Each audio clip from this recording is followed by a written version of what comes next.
십자가를 지고 세상과 반대 방향으로 가라. 그런 제목입니다.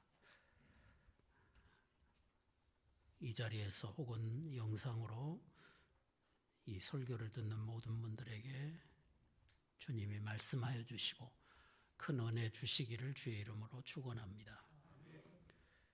갈릴리 저 북쪽에 가이사랴 빌립보라는 도시가 있습니다. 그 도시에는 판이라는 신을 섬기는 어마어마하게 큰 신전이 있는데, 빌립 헤롯이라는 그 임금이, 유대 임금이 로마 가이사 황제를 위해서 만들어 놓은 신전입니다. 가이사랴 빌립보 사람들은 로마의 황제 가이사를 신처럼 섬기는 그런 사람들이죠. 하필 그곳에서 주님이 길을 가시다가 발걸음을 멈추고 물으시죠. 사람들이 나를 누구라고 하느냐? 예수님을, 선생님을 세례 요한이라고 하는 사람도 있고, 엘리야라고 하는 사람도 있고, 선지자 중에 한 사람이라고 그렇게 말하는 사람도 있습니다. 정답이 아니죠. 그러면 너희들은 나를 누구라 하느냐? 너희들은 나를 누구로 알고 따르느냐? 물으시죠. 그때 베드로가 대답합니다. 주는 그리스도이십니다. 주는 왕이십니다. 그 가이사랴 빌립보 도시에서 눈만 뜨면 그 어마어마한 신전이 보이고, 그들이 왕으로 고백하는 사람은 가이사의 황제입니다. 그런 환경 속에서 베드로는 나사렛 예수, 목수의 아들, 아무런 세상적인 권세도 없는 분, 그분을 향해서 주는 그리스도이십니다. 메시아이십니다. 영원히 왕 노릇하실 분이십니다. 그런 고백을 한 것입니다. 주님은 베드로의 대답에 만족하셨습니다. 그리고는 내가 메시아, 내가 그리스도라고 하는 사실을 아무에게도 말하지 말라고 당부를 하십니다. 그리고는 주님 말씀하시기를 인자가 많은 고난을 받아야 된다. 장로들과 대제사장들과 서기관들에게 버림받아야 되고 죽임을 당해야 되고 그리고 3일 만에 살아나야 하리라. 청천벽력 같은 그런 말씀을 하셨습니다. 베드로, 너의 고백처럼 내가 왕인 것은 맞다. 내가 왕으로 온 것은 맞다. 그러나 나는 너희들이 생각하는 그런 왕이 아니다. 나는 버림당해야 되고 고난당해야 되고 죽임을 당해야 되는 그런 왕이다. 그런 말씀을 하시는 것입니다. 일찍이 이사야 선지자는 여호와의 종 메시아가 오시면 그는 상하실 것이고 채찍에 맞고 신문과 고난을 당하고 도살장으로 끌려가는 어린 양처럼 그렇게 끌려가서 죽임을 당하고 그 묘가 부자의 묘실에 묻히리라고 그렇게 예언을 했지만, 메시아를 기다리고 사는 유대인 중에 그 누구도 메시아와 고난을, 메시아가 오시면 그런 고난과 죽음을 당할 것을 연결해서 생각한 사람이 한 사람도 없었습니다. 주님의 제자들마저도 예수님을 메시아라고 그리스도라고 고백하는 베드로마저도 주님이 고난을 당해야 된다는 것, 죽임을 당해야 된다는 것은 그의 계획표는 없었던 거죠. 생각도 못했던 것입니다. 하나님께 받은 권세로 임금이 되어서 유대 나라를 강력한 하나님의 나라로, 다윗 시대보다 더 강력한 나라로 회복할 메시아로 알았습니다. 그런데 주님은 말씀하시죠. 나는 버림당하러 왔고 고난당하러 왔고 죽으러 왔노라. 그는 전능하신 창조주 하나님이시라도 세상의 구원자로 오셨을 때는 고난과 죽음을 피할 길이 없었습니다. 왜냐하면 그 길이 인생을 사랑하는 길이었기 때문입니다. 사랑하는 자들을 위해서 버림당해야 했고, 사랑하는 자를 위해서 고난당해야 했고, 사랑하는 자들을 위해서 죽임을 당해야만 했던 것이 그리스도가 가셔야 할 길이었던 것입니다. 윌리엄 반슨톤이라는 신학자가 사랑의 현상학이라는 책을 썼는데, 그 책을 보면 사랑에는 진짜 사랑이 있고 가짜 사랑이 있다고 썼습니다. 가짜 사랑이란 자신의 행복을 위해서 남을 이용하는 것이고, 가짜 사랑에는 항상 조건이 붙고 자신을 지지하고 자신에게 도움이 되는 사람에게만 사랑을 주는 것이 가짜 사랑이라고 했습니다. 그리고 가짜 사랑은 언제나 빠져나갈 구멍을 만들어 놓고 자신이 불리하면 그 사랑에서 자신을 뺀다고, 자기 몸을 뺀다고 기록했습니다. 자신에게 해가 된다고 싶으면 언제라도 몸을 빼는 사랑이 가짜 사랑이라고 했습니다. 그러나 진짜 사랑은 남의 행복을 위해서 자신을 내어주는 사랑이고, 상대방의 행복을 위해서 행복을 나의 행복으로 삼는 사랑이고, 이 사랑에는 조건이 붙이지 않는다. 자신에게 도움이 되지 않아도 상관하지 않고 사랑을 베풀고, 위험을 무릅쓰고도 이 사랑을 베풀고, 그리고 아낌없이 전부를 내어주는 사랑, 그게 진짜 사랑이라고 그랬습니다. 그런데 사람들은 누구나 다 자신이 이 진짜 사랑을 받기를 원한다는 거예요. 모든 사람이 진짜 사랑을 받기를 원한다. 그런데 정작 자신은 진짜 사랑을 못한다는 거예요. 진짜 사랑을 바라면서도 자기는 가짜 사랑을 하고 사는 게 모든 인생이라고 그렇게 기록하고 있습니다. 인간이 하는 모든 사랑에는 다 조건이 붙어 있다는 것입니다. 부모가 자기 자식을 사랑하는 것마저도 내 자식이니까 사랑하는 거고, 자기 행복을 위해서 사랑하는 거고, 누구를 사랑하든지 간에 자신의 행복을 위해서 사랑하는 것이 인간의 사랑이라 그랬습니다. 그러니까 진짜 사랑은 사람에게는 없다는 거예요. 그렇지만 오늘 저나 여러분을 진짜로 사랑하시는 분이 계십니다. 그분이 바로 예수 그리스도이십니다. 주님은 우리의 영원한 행복을 위해서 자신을 내어주시고, 우리의 행복을 자신의 행복으로 삼으신 분이십니다. 우리가 죄인 되었을 때, 온수 되었을 때 아무 조건을 붙이지 않고 자기 생명을 내어주신 그런 사랑을 하셨습니다.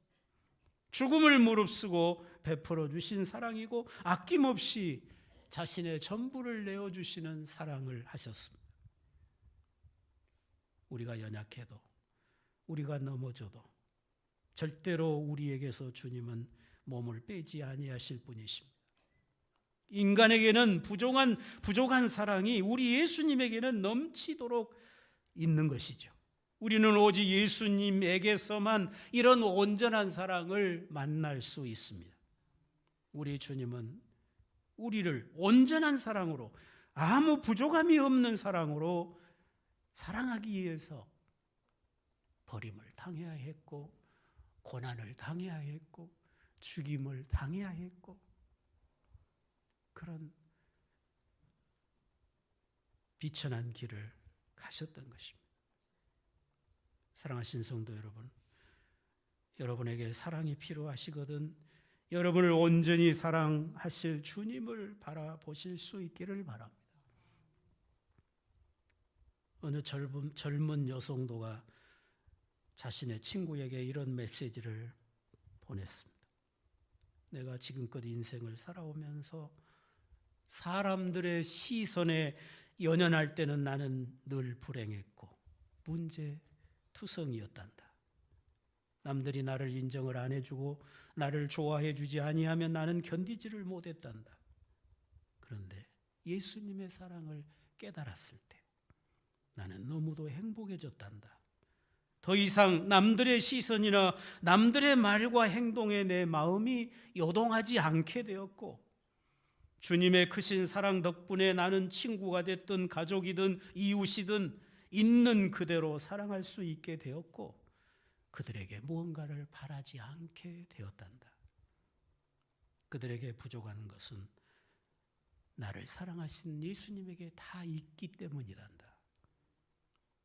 남들을 있는 그대로 사랑하게 되니 내 마음이 항상 행복하단다.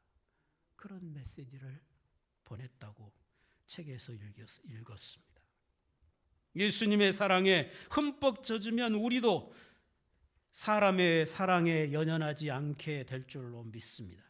우리도 서로가 서로를 향해서 있는 그대로 사랑하게 될 줄로 믿습니다. 우리가 서로 간에 있는 그대로, 부족하면 부족한 대로, 연약하면 연약한 대로 서로 사랑할 수 있게 되면 우리 모두가 행복하게 될 것입니다. 우리 주님은 온전한 사랑을 이루시기에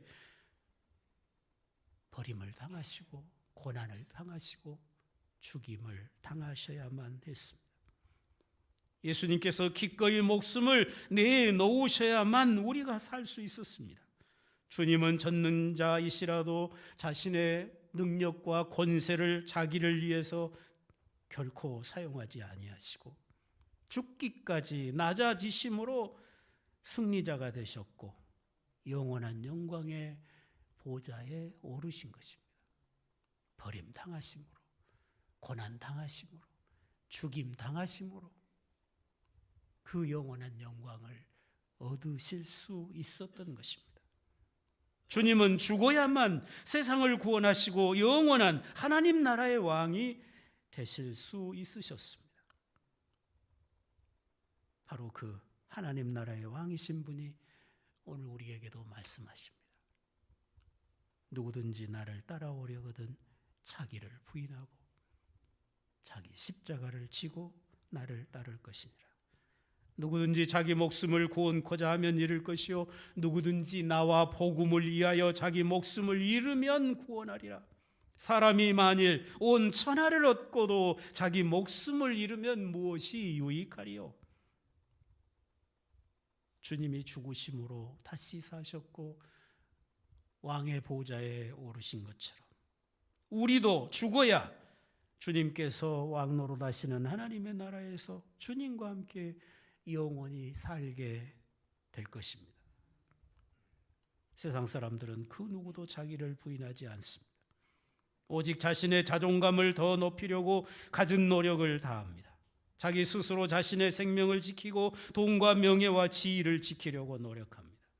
돈과 명예와 지위를 지키지 못하면 자기 인생은 실패라고 생각합니다.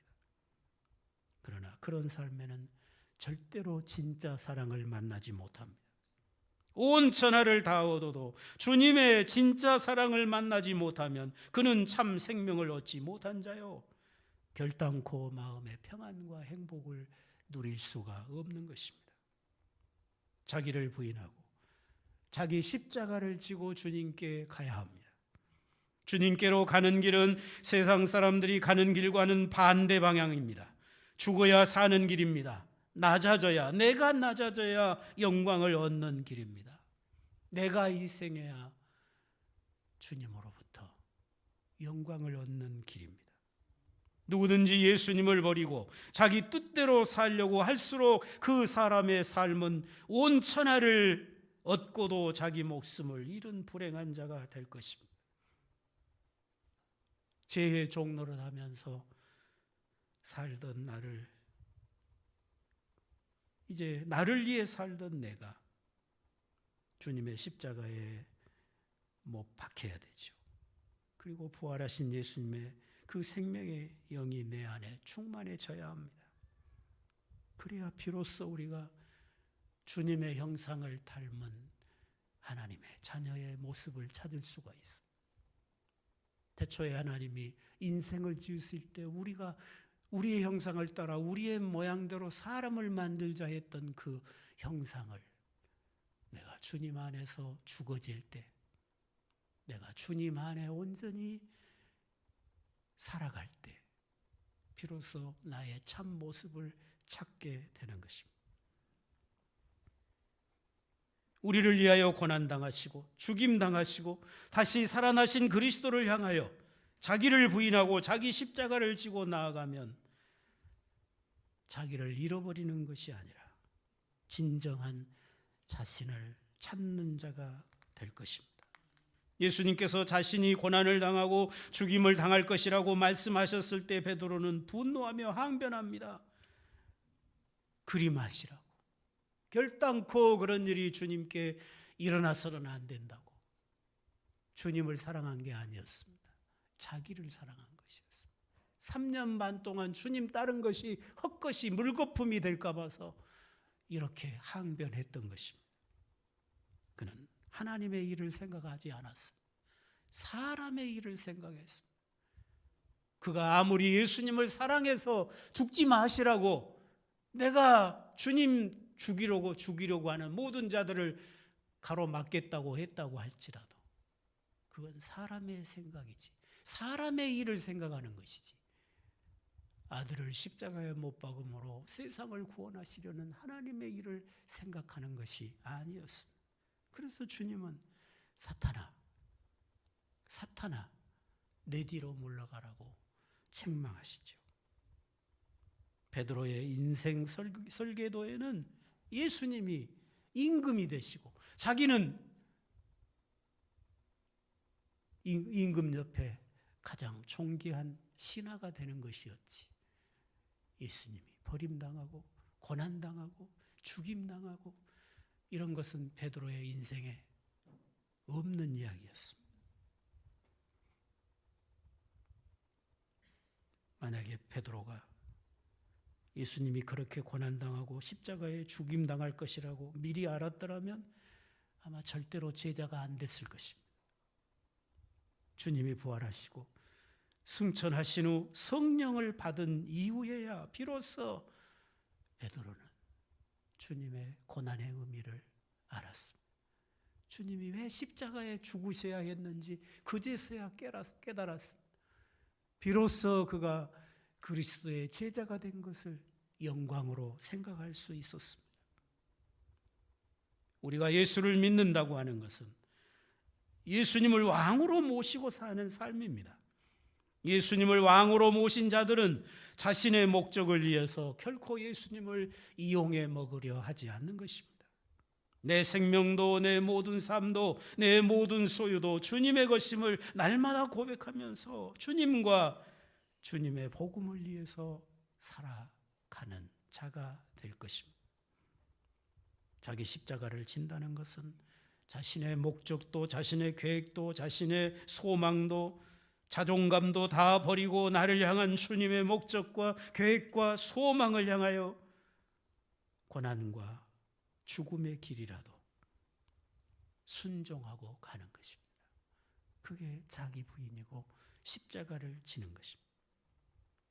우리 주님은 영광의 왕으로 심판자로 반드시 다시 오십니다. 주님과 복음을 위해 헌신한 자들에게는 영광으로 갚으시고 스스로 자기 생명을 지키며 온 천하를 얻고자 생을 살아온 모든 자들에게는 영원한 멸망과 고통으로, 지옥으로 갚으실 것입니다. 우리가 나를 부인하고 내 십자가를 지고 주님의 뜻을 따르고 주님 위에 헌신하면서 우리의 생명까지 주님께 드린다면 우리의 생명이 버려지지 않습니다. 잃어버리지 않습니다. 주님께서 끝까지 우리의 생명을 붙드시고 지키실 것입니다. 지금 우리는 심히 악하고 음란한 세대를 살고 있습니다. 보고도 믿지 못합니다. 들어도 깨닫지 못합니다. 예수님의 부활을 통해서 하나님이 살아계심을 보아야 하는데도 자신이 스스로 하나님의 자리에 올라가서 자기 뜻대로 살려고 하는 시대가 되었습니다. 자기를 부인하지 못하고 자기 뜻대로 모든 것을 판단하고 자기 중심으로 살아가는 것, 그것이 악하고 음란한 것입니다. 우리는 예수님 없이 살 수 없습니다. 우리는 예수님의 소유입니다. 예수께서 우리의 왕, 우리의 그리스도이십니다. 여러분이 이 고백대로 사시면 여러분은 영원히 살 것입니다. 그러나 여전히 여러분이 주인 노릇하시면 여러분은 영원히 죽을 것입니다. 내가 주인인 사람은 주님이 왕이신 그 나라에 들어갈 수가 없는 것입니다. 우리는 예수님께 복종해야 됩니다. 그런데 예수님께 복종을 하려면 자신이 죽어야만 가능합니다. 자신이 죽지 아니하면 그는 멸망을 당할 것입니다. 우리가 예수님을 위해 살면 세상은 우리를 미워합니다. 그러나 주님은 우리를 아십니다. 우리를 바로 평가하시고 반드시 영생과 상급으로 갚아 주실 것입니다. 주는 그리스도이십니다. 우리는 자신을 부인하고 자기를 위해 살던 삶에 대하여 죽어야 합니다. 내 안에 사시는 분이 예수님이어야 합니다. 우리의 삶이 사람의 뜻을 따르는 삶이 아니라 하나님의 뜻을 따르는 주님을 위한 삶이어야 될 것입니다. 사람의 일을 생각하지 말고 하나님의 일을 생각하며 사는 그런 삶이 되시기를 바랍니다. 그 길에만 영생이 있음을 믿으시기를 바랍니다. 여러분의 모든 뜻은 버리고 고난의 길이라도 죽음의 길일지라도 오직 주님 위에 사시기 바랍니다. 내가 주의 소유라는 것을 잊지 마시고 늘 고백하며 살아가실 수 있기를 바랍니다. 주님을 왕으로 모시고 모든 것을 주님께 묻고 주님을 사랑하고 주의 몸인 교회를 사랑하고 예수님과 예수님의 말씀을 부끄러워하지 않는 그런 삶을 살아야 합니다. 십자가를 지고 세상과는 반대 방향으로 가시기를 바랍니다. 세상은 다 자기를 위해서 합니다. 자기 이름을 위해서 합니다. 자기 명예와 자기 자존감을 위해서 합니다. 그러나 우리는 오직 주를 위해 살아야 합니다. 주님은 저와 여러분을 위해서 버림당하셨습니다. 고난을 당하셨습니다. 죽임을 당하셨습니다. 그런 희생의 길로 우리를 사랑하셔서 우리의 주가 되셨습니다. 여러분, 주님 나라가 완성되었을 때 주님과 함께 주의 영광의 나라에서 영원한 즐거움을 누릴 수 있는 그런 복된 성도들이 다 되시기를 주의 이름으로 축원합니다.